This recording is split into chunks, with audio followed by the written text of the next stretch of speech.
Mic'd up.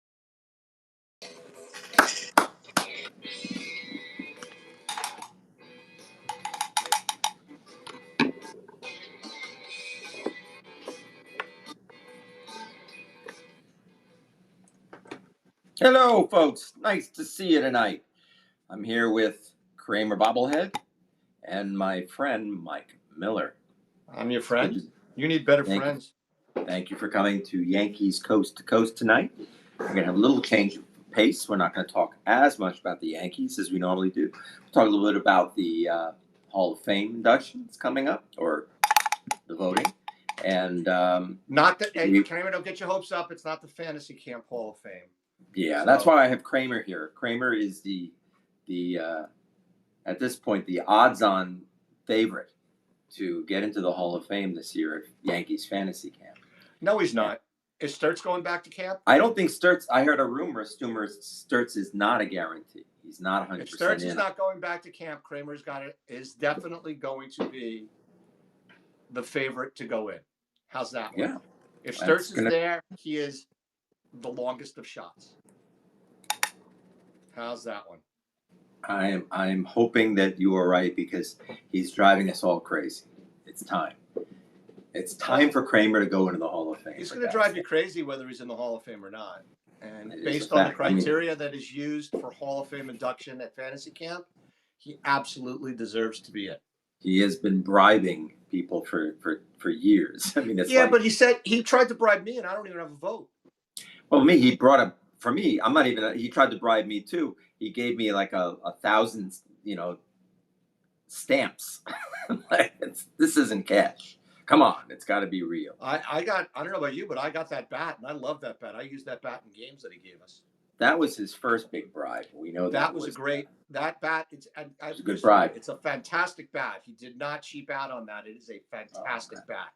God, Kramer's got a crack in his head. My Kramer doesn't have a crack in his head. See, wow. My Kramer has no crack in his head. Yours is more realistic than mine. We should find that there is actually video of Kramer's bobblehead being assaulted. I have that video. I have the video, but there's no way to show it right now until they update the thing. Probably one of the most horrific things I've ever seen at Fantasy Camp was Tanyan Sturts going dark on. I don't know. I've seen a lot of horrific things at that Fantasy Camp. Most of it's on the field. Baseball.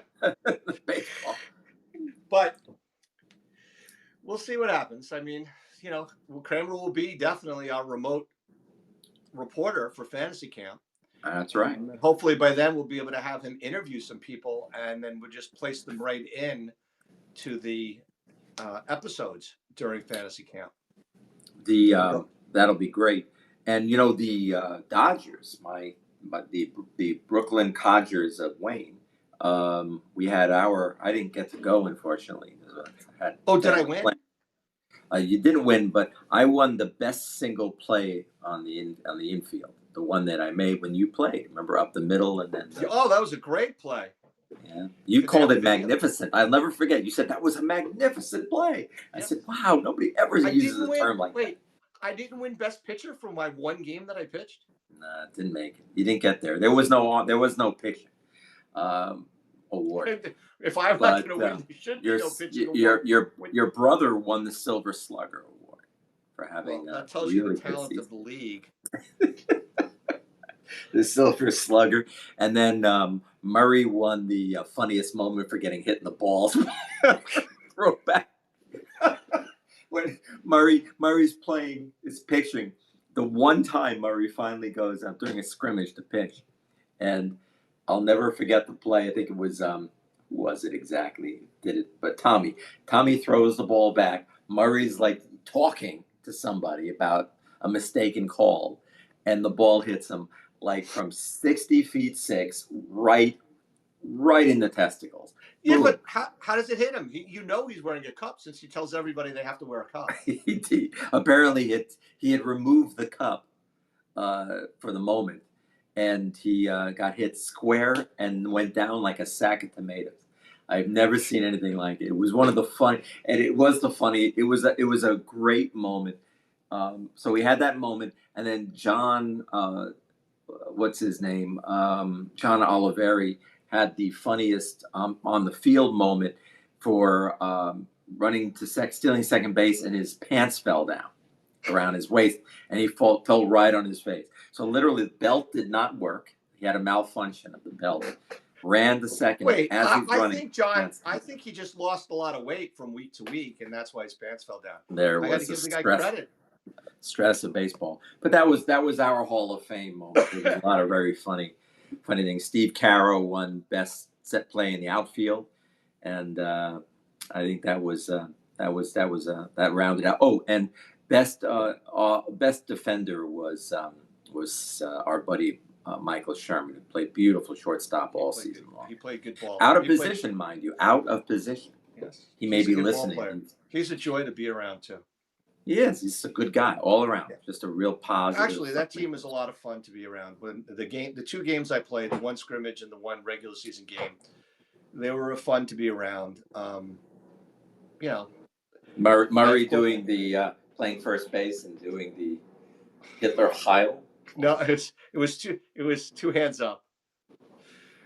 So like, what are you doing, Murray? I remember you yelling at him, Murray. What are you doing, Murray? I didn't yell, I just questioned it. The only time I yelled was when they didn't throw the ball around the horn the right way. That pissed me off. You get so mad when people do that wrong. It's a superstition. The only reason to do it is a superstition, and when you screw up a superstition, it screws up everything. And that's the bottom line. I don't disagree. Anyhow, so let's get to what's going on with the Yankees. Really nothing, because everybody in all of baseball is waiting for Soto. Yeah. So, he's had all his meetings. I'm sure he met this week with the A's and the Marlins, two teams that are really going to do well in that bidding war. But in reality, I think you and I are of the same mind. For the most part, we think the Yankees are going to get outbid. I believe they'll be outbid by both the Blue Jays and the Mets. And I do think, though, the Yankees will offer him $1 million per season more than Ohtani got. And the only way they're going to sign him, and I don't think this is going to happen, is if Soto says, okay, I'm going back to the Yankees. Just like Boris does all the time. He did it with Mike Hampton. He did it really big time with A-Rod. He runs around saying, well, we want a long-term winner. We want to look at the school districts. We want to do this. We want to do that.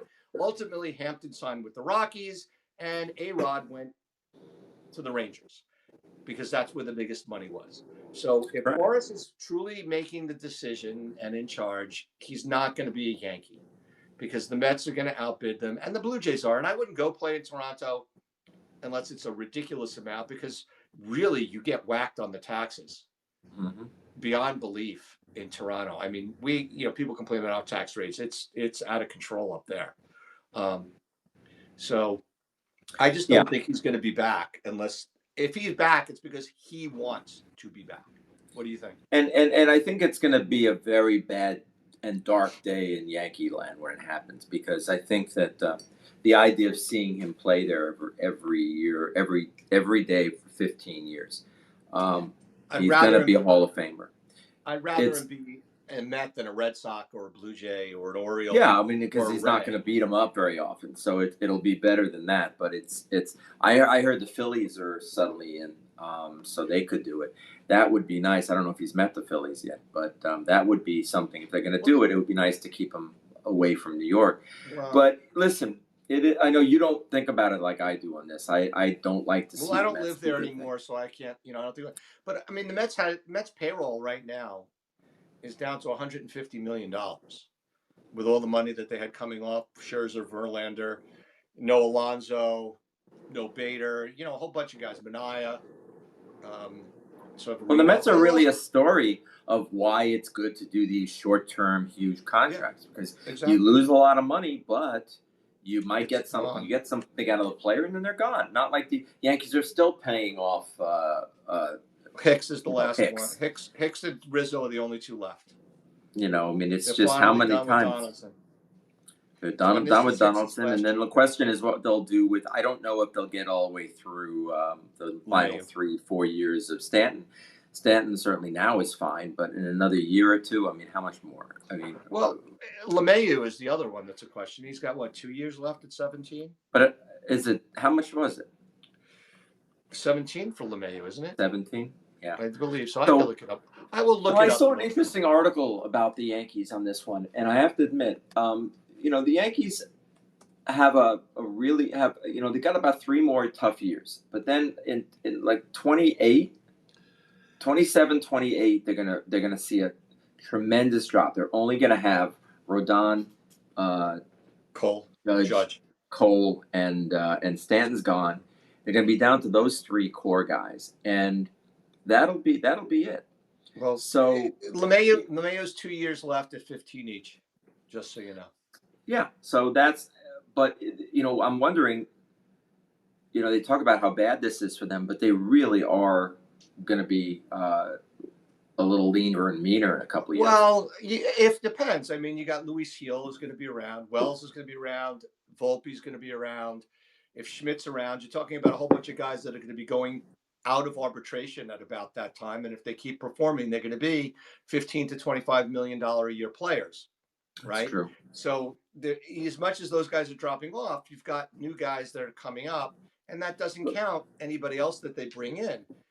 True. So, and that's, and they also then have no pitching staff. And, there's a lot of things that have to be filled. And it's a different animal. But Steinbrenner had some other interesting comments over the course of the week. There was 2 big articles I read, one from the Post and one from MLB.com. And some of the comments he wrote in the Post article was that they had a very sound season, but a very poor World Series. Well, no duh. But according to Fangraphs, by far, the Yankees were the worst base running team in baseball.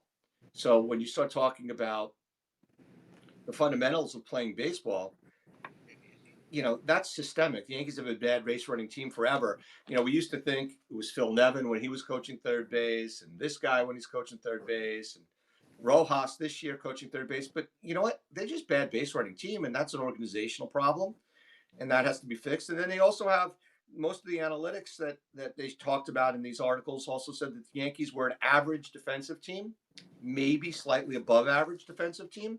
Well, you know what? Fundamentally, they make a lot of mistakes in different things that they do. What's going to change? Well, the big major change in both base running and defense is Torres is not going to be there. So that's an improvement right away because, quite frankly, they could put you out there at second base and we'll get more solid play. We might not have the range, although it'll be close because Torres did not have much. And he certainly wasn't quick on the turn on the double play. His arm was no better than mine. I hate to say it. As bad as my arm is, his arm was something scary to watch. So, but what else? I mean, they're going to lose. They're going to lose left field. Verdugo's not going to be there. He's a good fielder. Good. Right. Judge. They don't need it. Judge. If Judge goes back to right field, defense gets better because he's clearly an excellent right fielder. He's average to slightly above average in center, but I don't see him playing center field even if Soto comes back. I think it's going to be Dominguez, and they're going to move Judge over to left field predominantly this year. But so Judge gets off of center field, and I don't think Soto's an awful outfielder. He's got an excellent arm, and he's smart. He does throw the ball to the correct base. So from that perspective, judging the balls is a little bit of a challenge, especially the ones that are over his head. But on the infield, Volpe's a good fielder. We don't know what first base is. We don't know what second base is. And considering he never played there before, Jazz Chisholm is, could be a good third baseman.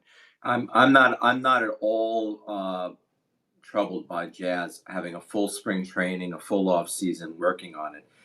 Yanks are going to do what they can to make. If their plan is to not, they'll probably turn this up a notch if they decide not to go after Bregman or anybody like that. But what they're going to do is, I think they'll have him focus heavily on learning the details. He's athletic enough. I've said this a couple times. And he's got the best arm of any infielder. That's what I mean. I can't remember the last time they had a third baseman threw that well. So it's nice to see that well. None of them, no shortstop, no third baseman, no second baseman's ever thrown like he throws. Didi had a pretty good arm before he got hurt. It wasn't as good as Jazz's arm is outstanding. And then, maybe they move Durbin to third and Chisholm to second, and then defense gets better that way too. I like that Peraza move. is a good fielder if he's the guy. Cabrera is a good infielder if he's the guy. They're all better than Torres. Yeah. I have a feeling we've seen the end of Cabrera he'll always be a backup. Right. He'll be there in case of it. As well he should. I think he's an outstanding guy to have on the team. Yeah, because he's a Swiss Army knife. Yeah, he's So great. put him anywhere. I bet he can catch if they want him. Maybe he'll catch for us. He would catch left-handed if they asked him. He's that kind of guy. So yeah, so that's it. The other thing that Steinbrenner said in the Hoke article on MLB.com was I think his name is Brian Hoke or Hawk, and he said that you don't ever think that you ever have enough pitching, and they're going to do a deep dive into the rotation in the bullpen. And as we talked about last week, they've got a lot of arms and depth in the rotation. Is it strong depth? I don't think it's bad depth. If you look around baseball, and if we're willing, and I don't think we have a choice, but to give into the starting pitchers are 4 to 6 innings, they're no longer 7 to 9 innings.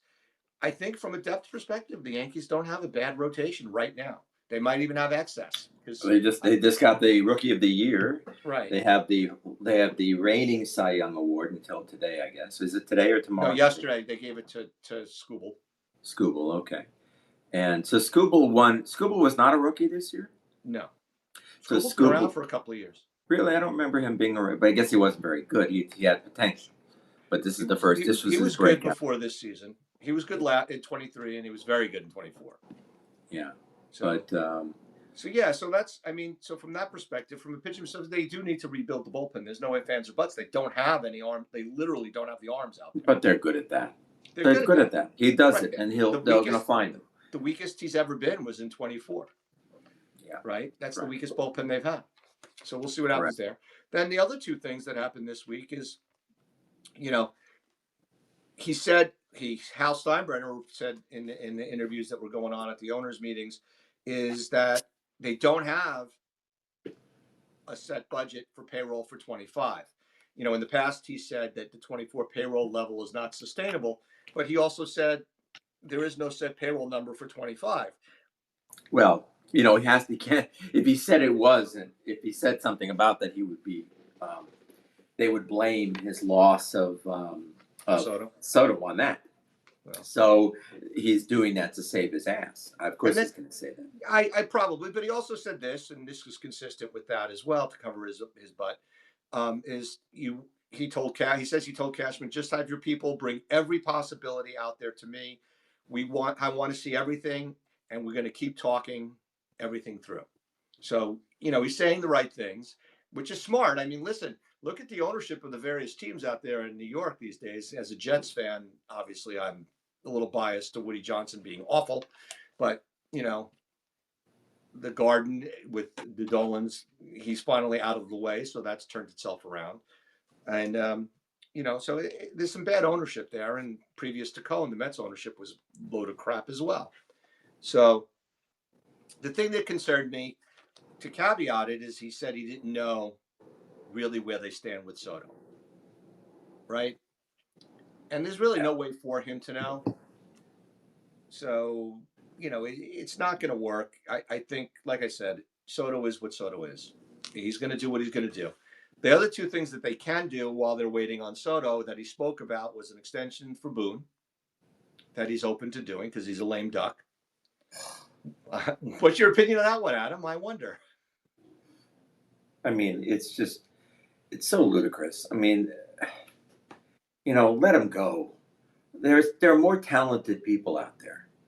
Go find them. Do something new. Just kill me with this 10-year thing. They love these 10-year managers. Who made that decision? Who was the one who said, we're going to give these guys a decade to lose? It's incredible. I got it with Torre. Torre was Torre. Girardi overstayed his welcome. You knew it was getting tired about 5 years before, after 5 years or so, it was time. And then this guy just doesn't, we've talked about it a lot. lame duck. The only reason they don't want they don't want to create the distraction during the year, which annoys me a lot. You know, just if you're going to do that, give him one more year, and that's it. One more year, no 3 years. Give him one more year so he has two full to work, so he's free of that, and that's it. No more. Goodbye. Yeah, I think that if I'm Boone, looking at it from Boone's perspective, I do think that I would ask for 3 years. And if I'm the Yankees, I'd looking at it ask from for their, five. no, Hey, I'd ask for I three. want I think three five. is three is reasonable to ask for in the circumstances. Just came off a World Series team, but I also think if I'm the Yankees, I only want to give him one because there's a lot of stuff going on right now with regard to questioning some of the things he's done, and whether or not the team's fundamentals can be turned around. Is that on him? I think it's on the organization as much, if not more so, than it is on Boone. So I think they're going to compromise, and he's going to end up getting a 2-year extension. And the Yankees, if they miss the playoffs this year, he'll be gone. But I think the Yankees will make a decision on him, kick it down the road for another 2 seasons, this season, and then one of the 2 seasons that the extension is for. And they would eat a year if they had to eat a year. And then, but you know, there are other names that are out there that I like as far as managers go, but I don't think the Yankee manager, like a lot of teams, makes decisions on the starting lineup. I think it comes from upstairs. He does have the ability to change it, but if he changes it and it doesn't work, he gets fired. I mean, it's like you don't have to do it my way, but if you do it your way and it doesn't work, you're gone. That's not really giving Boone the option of making a decision on the starting lineup. So that's that. The other thing is the Cole extension, where Steinbrenner, during these same conversations at the owners' meeting, said 48 hours wasn't enough time to decide whether or not to give Cole that extra year. Mm-hmm. I found that interesting, because really, from my perspective, I'd rather give Cole that 1 year, unless there's a health issue that the Yankees knows about. I'd rather give Cole that 1 year than the fact that they're now going to talk to Cole about an extension. I don't want to give Cole an extension. He's going to be, what, 38, 39? Yeah, I mean The that contract? was an interesting, very seemed unnecessary to me. It seems like an unnecessary addition there, Right. or decision.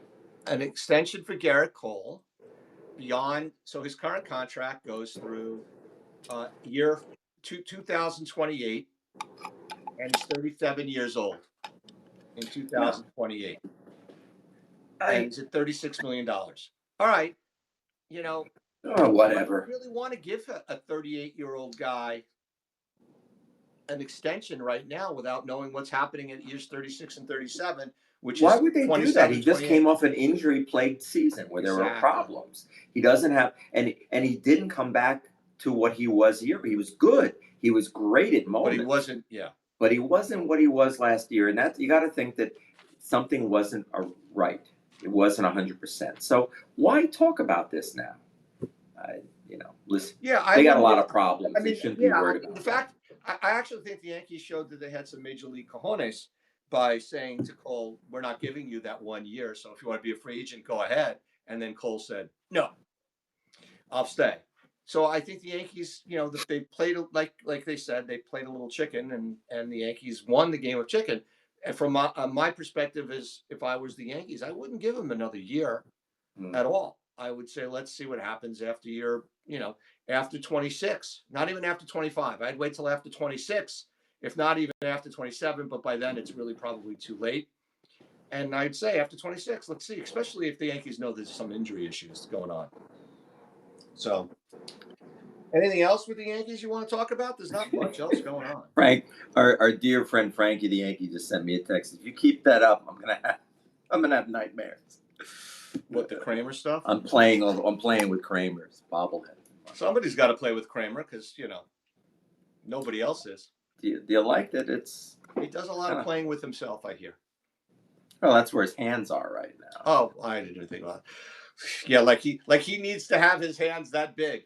Anyhow, sadly, I will say we've all seen each other in the shower. But up bump, as they say. So there's not much else going on. No, it's a very quiet week. But it really it's amazing. everything on the news. Oh, Michael Kay, our dear friend Michael Kay, is in the middle of a bit of a battle. They are asking. His contract is up, and the question But is, no, but that's with ESPN. That's not with the Yankees. Because Yankees not are with not the very. Yankees. No, but I mean, like, of course he's staying with Yeah. the Yankees. But I mean, he's not gonna. In New York, he's like, he's very important here, in the like, especially I since listen. I Princess. listen every day. So I think the question is, if is he coming back? Is he going to come back with LaGreca? And what about Rosenberg? So I think Rosenberg may be out. So Rosenberg. I actually like ENN, and I think Rosenberg does an outstanding job at ENN. But overwhelmingly, I don't really think he brings that much to the table when they talk about sports. He does I don't know okay why they with need football. three. He does okay with football. I don't want to hear about wrestling. I don't want to hear about MMA, but maybe I'm in the minority, and that deserves to be out there. Yeah, I don't know why they need three. Three's so tough to me. Maybe it's better two. I think it's kind of like with us. I like two. I like working with you. I like Kramer being on the show. It's fun, but I don't know. I think every day, two is plenty. Three is a lot of opinions, and though it's nice to have somebody who breaks the tie. The Well, two of that's them fight. the third person coming in and out and rotating through. Like if we could have a regular schedule of third parties that would join us, that would be great. Nobody wants Um, to because they but don't nobody want wants to to talk make to that themselves. commitment, and because we're insane and we'll make that commitment. But Yeah. having a third person isn't a bad thing.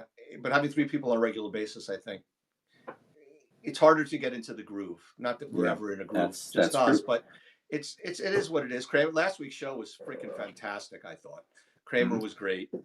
We've had other shows with other people that have been fantastic. When we had Phil Selly, that was a great show. Love that. And that was three people. Frankie the Yankee has been excellent. No, I think it's Joe was great. great. I think guests once in a while, all the Yeah. time. I think it's. I don't know if I like the everyday.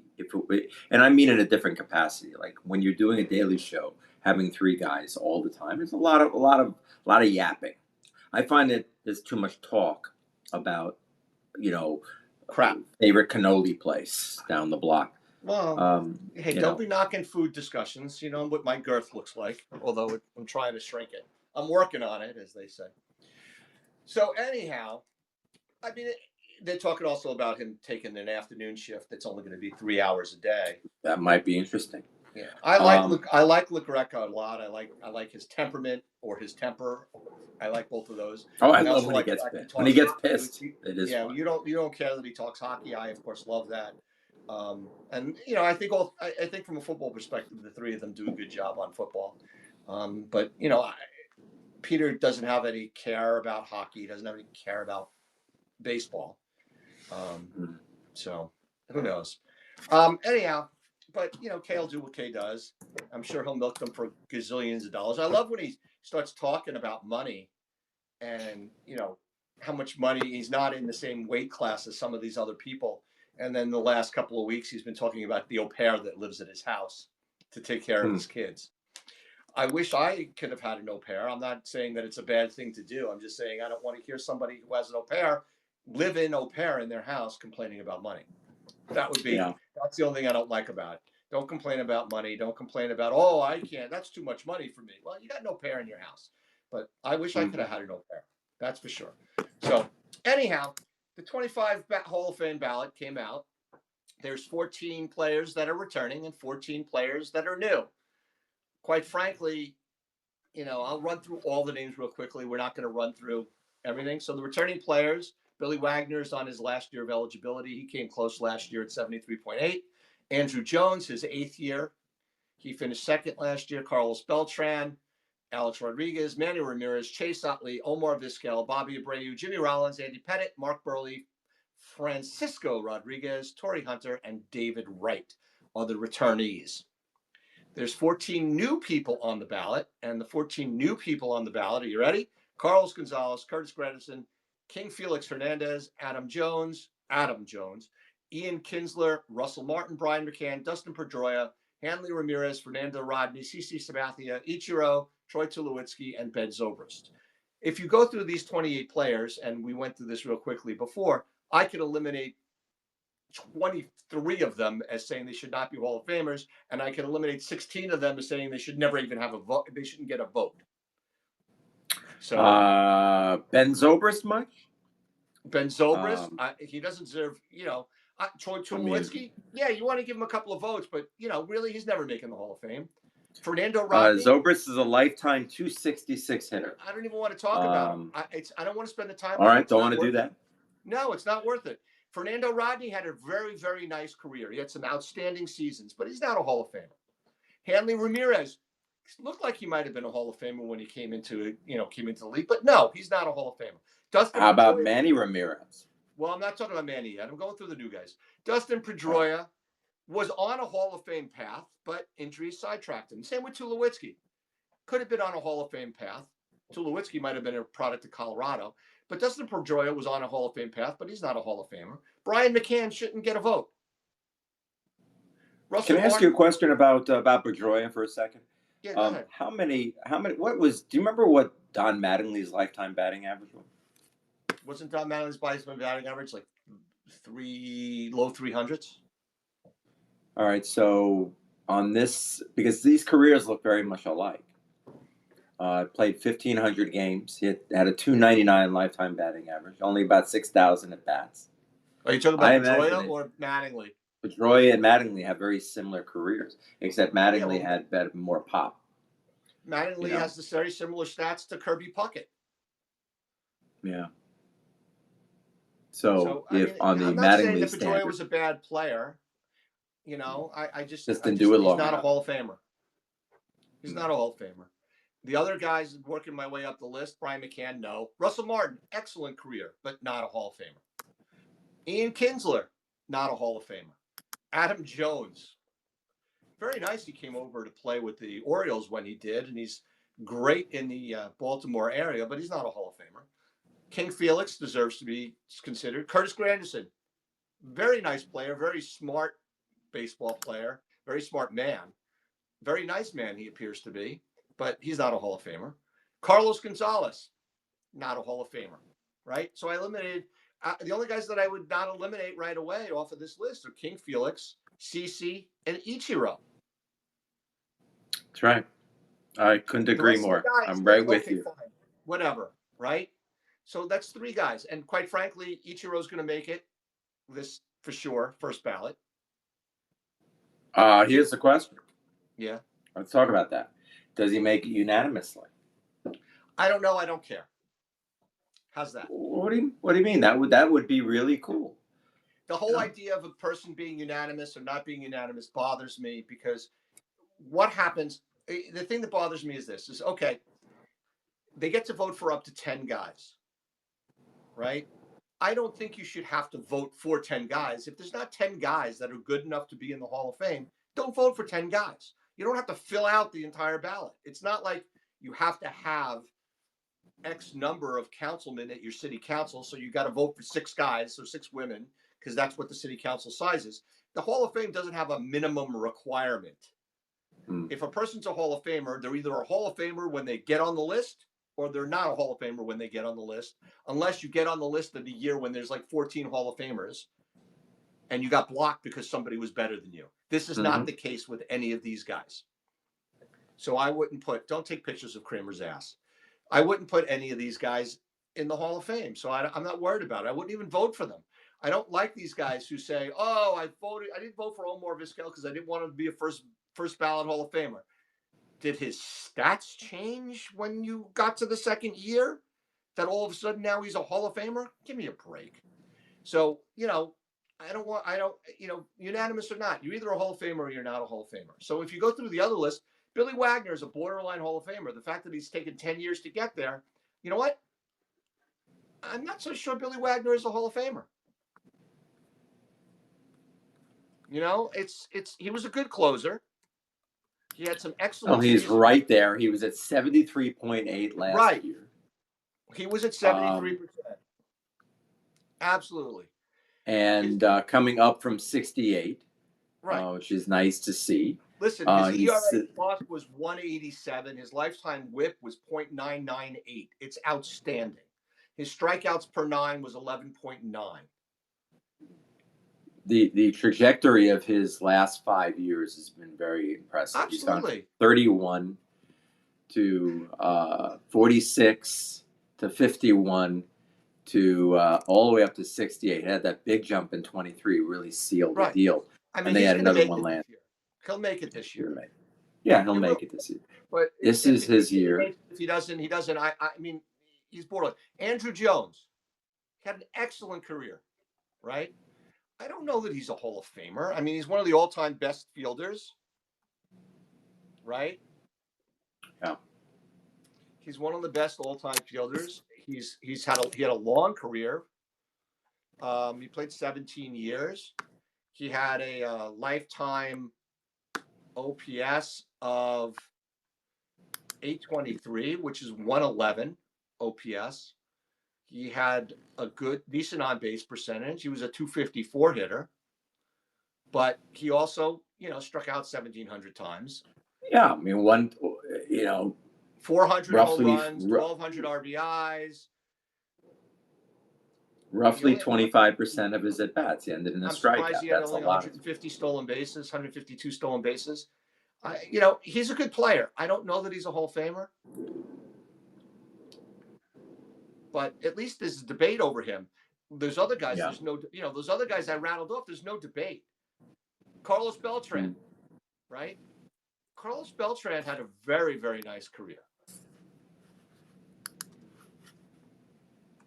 Right? And he's now mired at 57%. He's going down. No, well, actually, he went didn't up. help him that he got. It didn't help that he got caught up in the Astros fiasco. And that's the thing. That's an interesting point. As he was a player, right? That was his last year as a player, correct? Wasn't 17 that year? Was it 17? So he still was a player, and this thing happened to him. So well, he was supposedly among the ringleaders. Yeah. So he's got a lifetime OPS of 119. He has 425 home runs. He's 837 OPS, which is 119% of the average. He was a very, very good player. He was also a clubhouse leader every place he went. He was an excellent defensive player from the time he was with the Royals all the way through the time he finished with the Astros. He was, he's an excellent player. Mm-hmm. Is he? At least there's a debate over him, right? I could live with him being on the ballot. A-Rod, that's a whole steroid thing. Do you think he should get in or not? I absolutely think he should get in. But I think I don't have any question. There's no question he was on a trajectory. He didn't need to do it. He did it. But if Barry Bonds isn't in, who's never been found admitted guilty to, this guy was. So right. So it's either an all it. or nothing. It's an all or nothing with these guys, right? Once you let one in, But I think that here's the problem. Poppy, who was caught up in the report, but never got caught. Next guy is the same situation. Manny Ramirez. Yeah. The question I have really is when this, they're all going to fall off the ballot sooner or later. I mean, Bonds is off the ballot now, right? Bonds is gone. Sheffield is Bonds gone. and Clemens are both off. So those guys I think they will ultimately get in, but in another years from now, as what they'll get and we'll talk about the classic ballot, which is also up for this year. But so at least with A-Rod, there's an issue. Manny, there's a similar issue, right? I think Manny's got Hall of Fame stats. There's no ifs, ands, or buts. Mm-hmm. But personally, I like Manny Ramirez as a person from our event at Fenway Park, where he told me to go out and stand on the pitcher's rubber and throw batting practice to the 8-year-olds instead of doing the pitching machine because they were never going to make contact. And when the greenskeeper or groundskeeper from the Red Sox came over and told me I couldn't stand there, I looked right at Manny, and Manny yelled at me and said, "What are you doing there? How dare you go out on the field?" And I didn't say a word, put my tail between my legs and walked off the mound. And then Manny went over to the groundskeeper and said to the groundskeeper, I told him to go there. And the groundskeeper said, "Oh, Manny said you could go there. Then go ahead, go back out there." Manny hassled me in a way that without even knowing me, he hassled me in a way that I absolutely deserved to be hassled. And it was funny as hell. And it was great. So I have a soft spot for Manny. And I told, I don't know if I told the story here that we also had a moment. That was a great one because it was such a funny, he had two of the more enjoyable moments Right. of any of the We people were we there, work with. just so people know, we were in Fenway Park putting on an event for, as it was, families and clients of, was it one of the big sponsors for the Red Sox, Bank of America, probably. Bank of B of America. A. Yeah. So, and we were there with their families and their kids and stuff, and doing all sorts of events at the stadium, The throwing Red balls off Sox, the people don't know wall. what they do. They don't allow you to get on the field. Like, they really make it hard for you to get around. They don't want you messing, especially mid-season. So the Red Sox and the Yankees do this too. They create all these barriers for you, so you have to sort of walk around to get to anywhere on the field because they don't want you touching certain parts of it. So they have this tarp up, and at one point we're being told and reprimanded loudly not to walk. And the phone rings, and man, he picks up the phone and he starts walking right out into the area. And I go, Manny, you're gonna get you're gonna get it. You're walking on the wrong area. And he walks over to me and goes, buddy, he says, I hit 300 home runs for this freaking team. I can walk wherever the hell. He was great. He was. It was a And he great wasn't being an line. ass about it. He was just having fun with it. He was fantastic. He's like, what are they gonna do? I hit Right. 300 home He was runs for just this team. great. We loved him. You know. Now, these are two Yankee fans talking about Manny Ramirez being great. Oh, What more can I you loved want? him. One of my all-time favorites. He was. And of all the non-Yankee events we did, he was likely the best person that we work with. Certainly wasn't David Price. Anyhow, Chase Utley. One of my favorite photos of all There you time, right? go. That's a good picture. It's a good shot. It's a great shot. Chase Utley, I don't think he's a Hall of Famer. He's a very good player, but he's not a Hall of Famer. Omar Vizquel, probably the best fielding shortstop outside of Ozzie Smith in our lifetime. I don't think he's a He's Hall of got to be Famer. close to the end of the road, though. You got to. He's in his eighth year. Bobby Abreu, another guy with a very good career, but I wouldn't put him in the Hall of Fame. Jimmy Rollins, excellent broadcaster. I love him on MLB Network.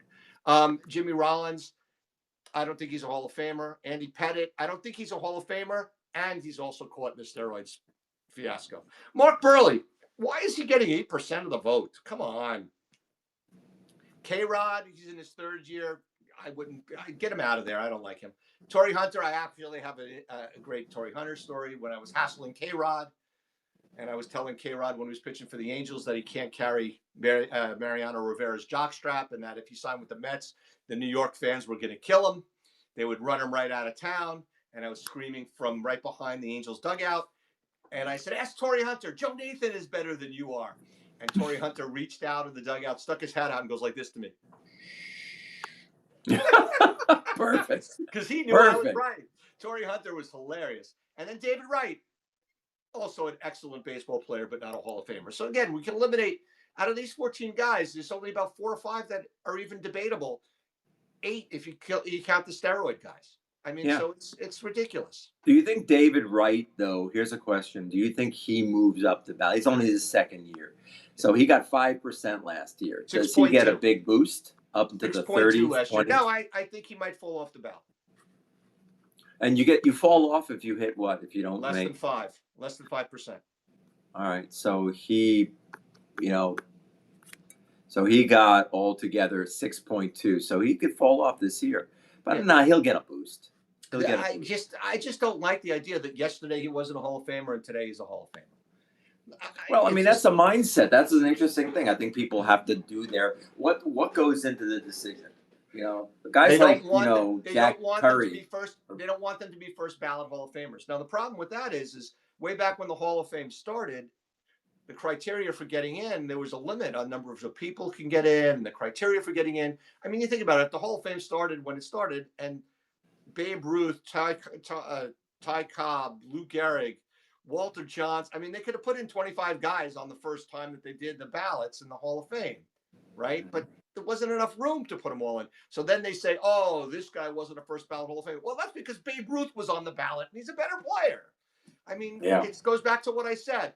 The only time a guy should be allowed to be in the Hall of Fame, I would set up a rule unless there's 10 people making the Hall of Fame, which is pretty much the maximum that you can have. you get booted off the Hall of Fame ballot. I mean, come on, this just doesn't make any sense. You're either a Hall of Famer or you're not a Hall of Famer, unless there's 10 Hall of Famers ahead of you, and that's never going to But happen anymore. but people have moved there. No, Lee Smith took him years to get into the Hall, and It's because people don't believe like I do, because but they're wrong. see, here's the way I see it with relievers. This is why I think, I think some of these guys are going to get in.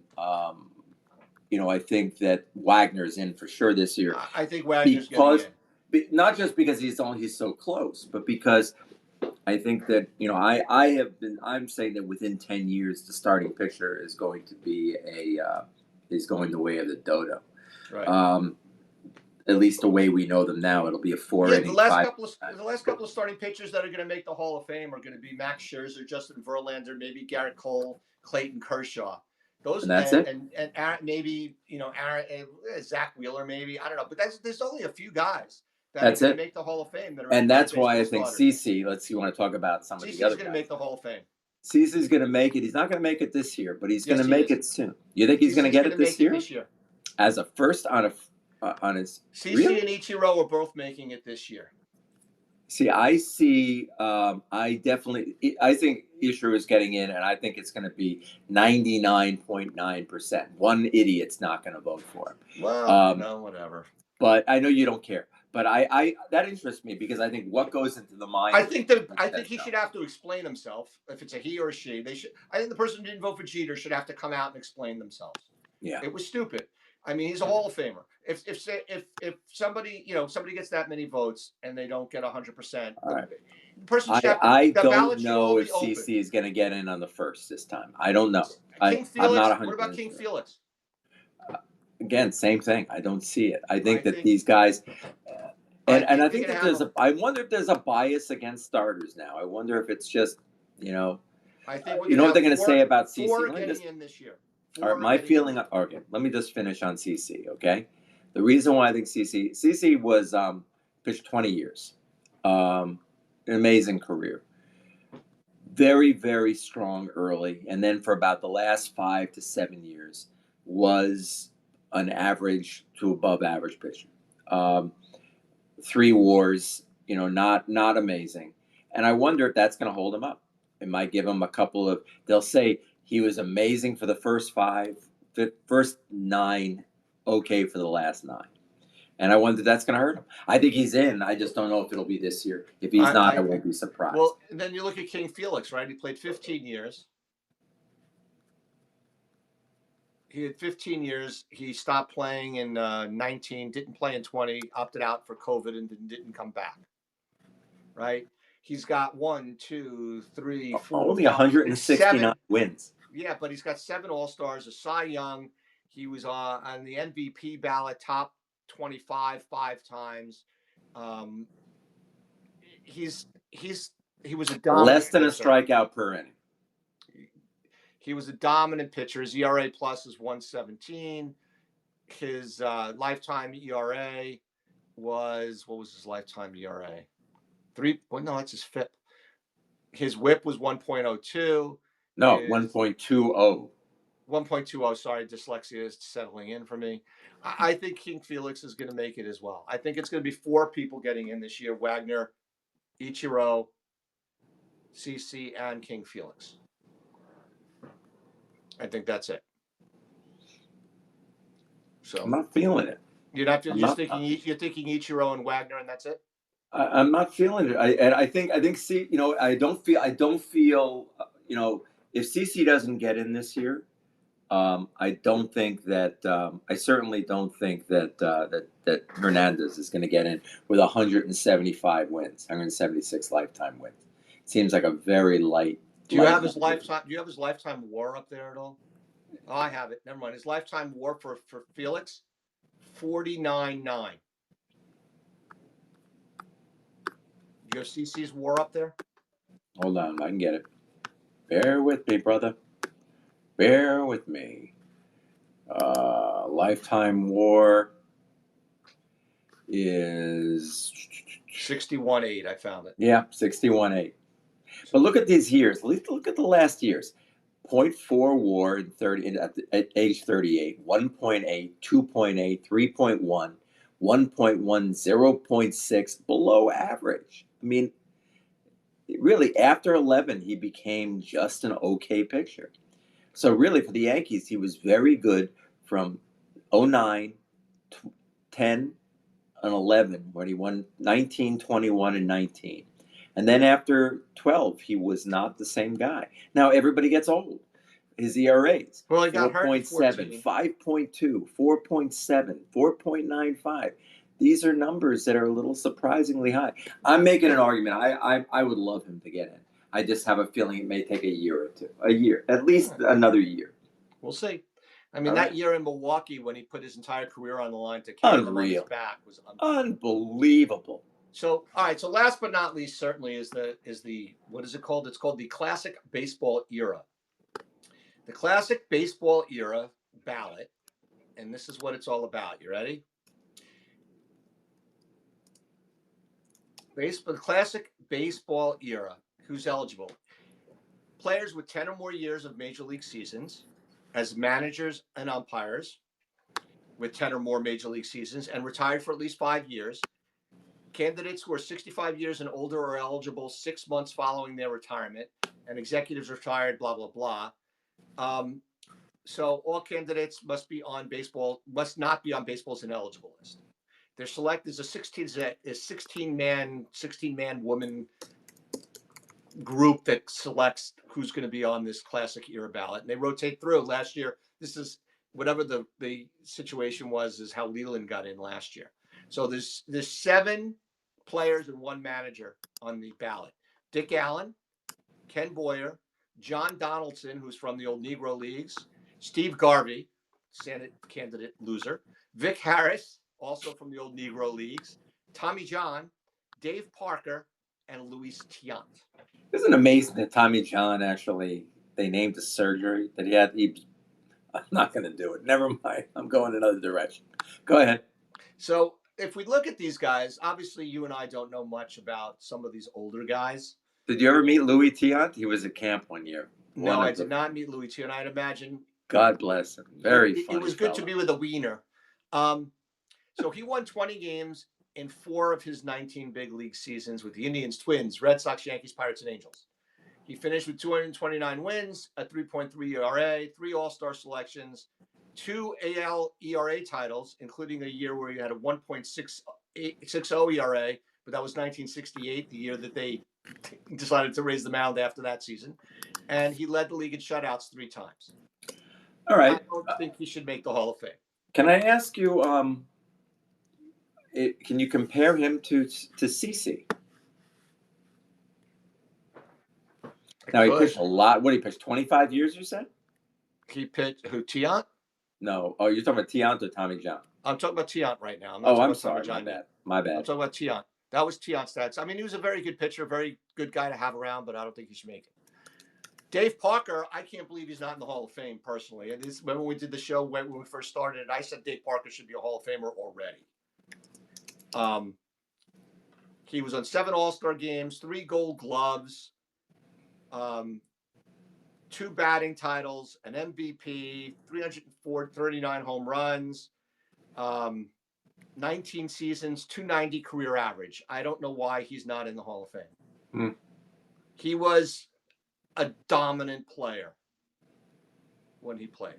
What do you think of Dave Parker? A dominant, the best right fielder of his time. And in a time where there were a lot of great right fielders. It was Reggie. You had Reggie, you had Andre Dawson. Well, Reggie wasn't a great right fielder. No, but I mean the guys that played the position. But I mean, like, there was a time you had Ellis Valentine, you had him, you had some of the best. Dwight Evans. Those guys were amazing. He was durable too. From 90 until from 83 to 90. Might have been the cocaine. Yeah, probably. He played 144, 156. He played about an average of about 155 games for 10 years. Just, pretty amazing player. And you would play against any team he was on, you'd play against them and say, okay, who could we not let beat us? Dave Parker. Yeah.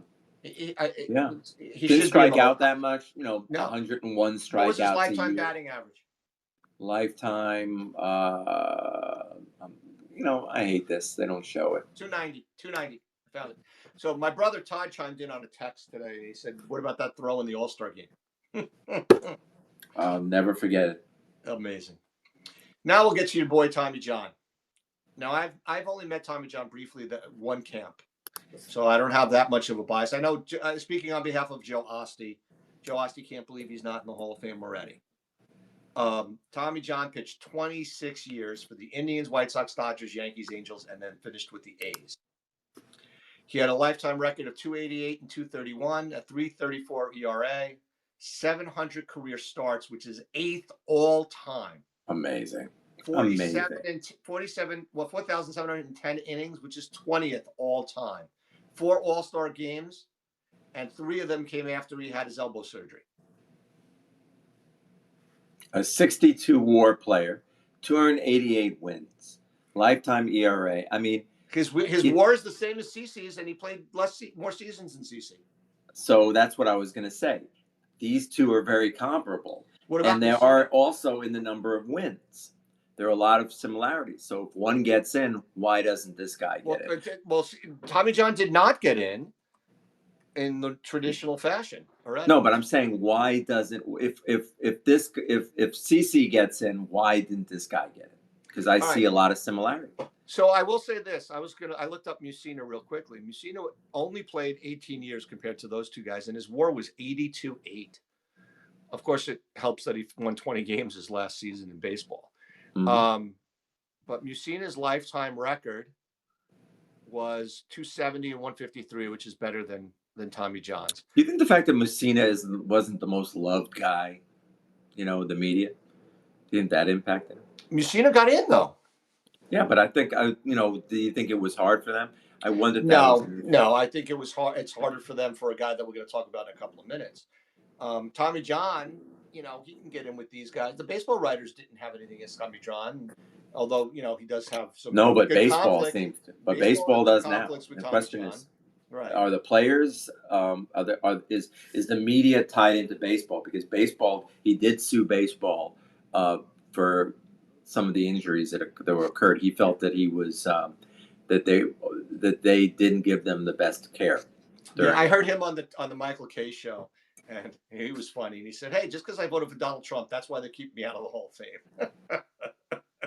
which is ridiculous. But in 1976, he won the Hutch Award, which I don't even know what that is because I don't think they give it out anymore. But in 1981, he won the Lou Gehrig Memorial Award. So he's got a lot of things going for him, Tommy John. Obviously, there should be a whole section of the Hall of Fame dedicated to pitchers who have had Tommy John surgery. Whether he's in or not, my brother did call in. Let's play what my brother said about Tommy John. Tommy John should be in the Hall of Fame, not just for pitching, but for contributions to baseball. Almost every pitcher in baseball has had the Tommy John surgery, so he gets credit for everybody. Todd, I've never agreed with Tom Moore. Surgery. He didn't perform the surgery. No, but he had to deal with it, and he was the first person he created the protocol. Yeah. For a player, the player protocol. Remember, he dealt with it. He came back from it and pitched for years after. I agree. I think that this is something that he should be credited for. Credit the man as well as as the skill. And he's got 288 wins. I'm sorry. Another thing that's bad is the win is gone now. Is a factor that matters, and he's probably the last one. Who else is on the list? Who's won close to 300 games? It's not in the Hall of Fame right now. Well, who is it? Jim Cott. Jim Cott. How many? Jim Cott got into the Hall of Fame though. Mm-hmm. On this group, right? In this group, he didn't make it. Well, in one of these types of groups, yeah, Jim Cott got it. So Tommy John, I could. At least there's a debate, right? It's not like you're talking about Ben Zobrist. There's a debate with Tommy John. I could see him getting in with this group. He's got to get 75% of the 16-person panel. So, what is that? 75% is 12 people have to vote out of the 16-person panel to get him in. Mm-hmm. So I looked up Vic Harris, who's from the old Negro League. Obviously it's impossible to really know what type of player he was or anything like that, but he did play 17 years. And he has outstanding stats. Lifetime batting average unrealistic for us to say, but he had a lifetime batting average of 303, on base of 370, and a slugging of 428. Can he be reincarnated and bat leadoff for the Yankees? That's what I want to know. That's what this guy should be, the Yankees leadoff hitter. So he's, I don't know much about him, but it's not up to me to make this vote, so I'm not going to pass judgment on it. But at least it's a candidate you could debate about, right? These are all guys you can debate about getting into the Hall of Fame, I think. Steve Garvey's next. 294 average, 19 seasons, 2,599 hits, 272 homers, 1,308 RBIs, 10 All-Star games. He hit 338 with 11 homers and 31 RBIs and 11 postseasons, most of which was when there was just one league championship series, right? He was the 1978 and 84 NLCS MVP, the 81 Roberto Clemente Award winner, 74 MVP. He won 4 Gold Gloves, which is amazing to me because he would never throw the ball, ever. If he fielded a bunt, he would never throw it to second base or third base. And he played 1,207 straight games at first base. My brother Todd says Steve Garvey was very nice to him when he met him. Clearly debatable whether Steve Garvey. See, this is a good group. This is what the group of Hall of Fame candidates should be, right? Yep. Do you think so? If Garvey gets in, he gets in. 1,200 straight games alone. I mean, how many guys do that now? How many? That's a lot of. That's Load a lot management. of games. Load management. John Donaldson, same thing as Vic Harris. He pitched, but he was a pitcher in the old Negro Leagues for 30 years. 30 years. He must have. He was 7 when he started playing. No, he was 30 and he finished at age 60.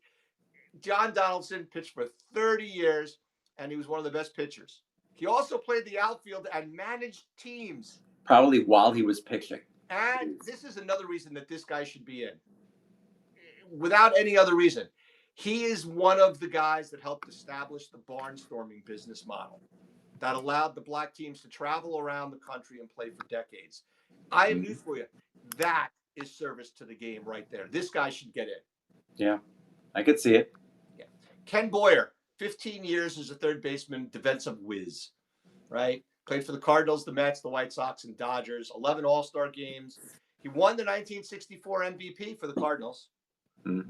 And they beat the Yankees in the World Series. But his stats are, he's a guy. He's not a Hall of Famer, but he's a good player. And then this is a guy who I don't understand how he's not in the Hall of Fame already.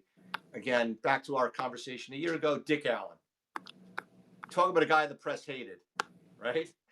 15 years in baseball, 9 with the Phillies, 351 homers, 1119 RBIs, 292 career average, 72 MVP, 64 Rookie of the Year, 7 All-Star selections for Dick Allen.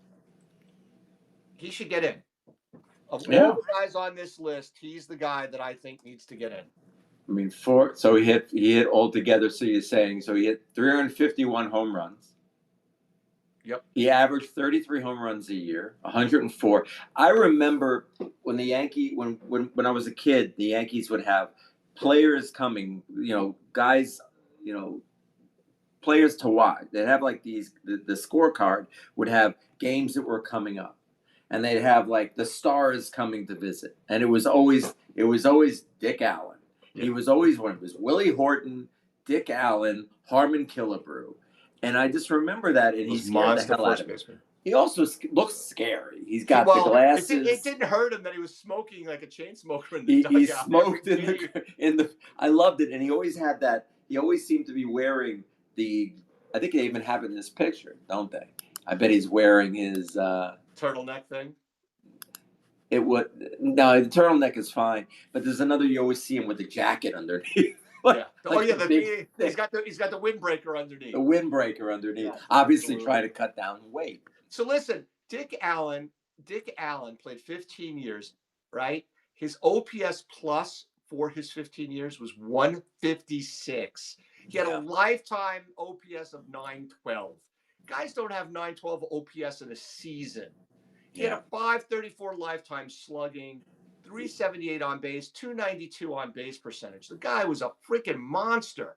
So there really is the only reason. 58-7. So, and he hung out for a while. Like he played after 72.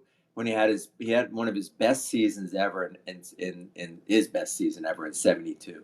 And then afterwards, I don't know, he got hurt, something happened. 72 games, 128, Right. 119. 74, he had a decent year, but he didn't play that much either. He had 32 homers in 74. Yeah, but he was done, and he he was probably done. hung on a little long, and that was and that and I just and also He just probably being, said to the end, "You cut me, I'm going to kill you." not being one of the nicer guys in the world hurt him He probably. should be in the Hall of Fame. Maybe this is the year. This could be a year. This group, I'd argue in favor of it. For every one of the 8 guys on this ballot, you can make an argument that the original ballot voters either didn't have an opportunity to vote for them, like John Donaldson and Vic Harris, or the original voters missed the boat on these guys. All right, so I like this so much better than the regular ballot. because other factors go into it, and you have the prism of time. Ooh, the prism. You're so philosophical. I am. Remember it. Don't forget it. So I do need to do one thing before we do anything else. I do need to say that there are a couple of shows coming up. The Rovner Report. He's prolific. The Rovner, AJ Rovner, has got a broadcast journalism degree from Penn State. He covers New York sports on his various shows on the Mic'd Up app. He is a really smart guy and does a really nice show. And then, of course, our friends from Highlights from Lowlifes. A bunch of old farts sitting around drinking beer. And they are old and they do fart. And they do it on camera. When the pandemic hit, they started doing the Zoom happy hours, and they just decided to carry that over and do it on the Mic'd Up app at the corner of pop culture and sports. At the intersection thereof. Wow, aside from the fact that Kramer's fat head is in your way. There you go. Now you look better. And so I feel that this is the year. So I think it's going to be Ichiro, question of how much. I think it's going to be, I don't think it's going to be CC. Wagner. It's going to be Wagner. It's going to be Ichiro and Kramer. No, and Dick Allen and Kramer and one of the Negro League players. I think that would be. If they don't take this John Donaldson guy, I don't know who in the. I mean, just the mere fact that he established the barnstorming. So business. I'm writing it down now, and you write you're saying down, because then you can hold it over my head later. I do. I'm gonna do it no matter what. We're gonna do it at the next show. But I think the whole thing. Well, we won't know for a while. I think that they're gonna have King, Felix, CC, Ichiro, and Wagner and Kramer. Well, Kramer's gonna get in January, and then in the old timers thing, it's going to be Dick Allen, John Donaldson, and Dave Parker. Got it. But if any one of those 8 make it in, I have no problem. But if Ben Zobrist makes it, they should close the Hall of Fame. Just wondering if this is the year, if Tanyan doesn't go to camp this year, isn't it camp? Will some of the other players in other parts of the league get into camp, into the Hall of Fame? Like maybe some of the Kramer. I'm sorry, I don't think Sturz has an issue with anybody getting into the Hall of Fame. I think that there are some guys who I think should be getting consideration this year. Well, you should have gotten in at the last one. It's ridiculous.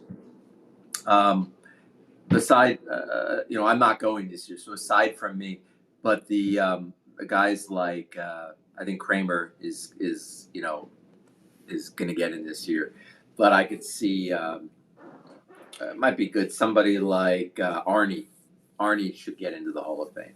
Arnie's not in. Yeah, no. Arnie should get. So let me Arnie say should get in. Arnie is a David wonderful guy. DeMayo, and I'm calling him out right now on our show. David DeMayo, who has in the past voted for Kramer. If David DeMayo rallies the troop for Kramer, he will get in. Okay, and then I do think that that one of the or both of the Caro brothers should get in this year. They're not in? I thought they were in. No, they're not in. Caro brothers should get in. I think the Caro brothers should get in. But they should only get not just because I love them like brothers. I do think one trophy and one bust. Because like mesh them together. Half the like Two-Face from Batman. Each one gets half a bust. Okay. On that note, we're going to say so long. Thank you for joining us. We want to thank our friends who wrote in or called in or dialed in or texted in, whatever. Which is basically my brother Toad. This was and I've never agreed with Toad more than I did tonight. I want to say that. Anyway, thank you, and we'll see you next week with new, fun, and wonderful facts to annoy you about the Yankees. Maybe Soto will sign with the Mets by then.